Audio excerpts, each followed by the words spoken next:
Dans ma vie, j'ai eu plusieurs phases d'épuisement, dont une qui a été très longue et qui m'a menée bien loin malheureusement.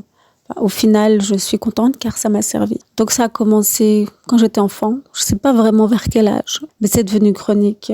Je devais avoir plus ou moins 13 ans. Et mon corps lâchait petit à petit. Plus de force, je tenais plus debout. Mon mental, ça n'allait pas du tout. Complètement dépressive, mais je m'en rendais vraiment pas compte. C'est maintenant avec du recul que je pense à tout ça, que je fais les liens. Je tenais plus debout. Petit à petit, j'ai commencé à me ruer sur le sucre pour tenir debout parce que je n'avais plus de force. Je m'endormais partout. Donc le sucre faisait effet de drogue. Ça me donnait un gros shoot. Et après, j'étais en manque. J'en reprenais, etc.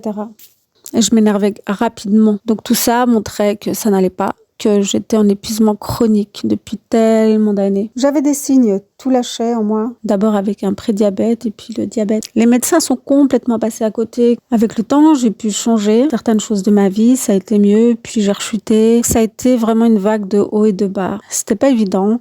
Et tout ça pour en arriver au fil des années à un pré-cancer de l'estomac. Si je vous raconte tout ça, c'est pour vous expliquer que d'être épuisé, c'est pas toujours être couché, ne pas tenir debout et c'est tout. Il y a plein de choses qui montrent que le corps n'en peut plus. Et la vie fluctue aussi. Il y a des moments où j'ai pu me prendre en main, donc là, j'ai pu m'en sortir. D'autres où j'ai rechuté et puis je me suis de nouveau prise en main. Et ce qui a fait toute la différence, c'est quand j'ai appris à lâcher prise et à prendre soin de moi.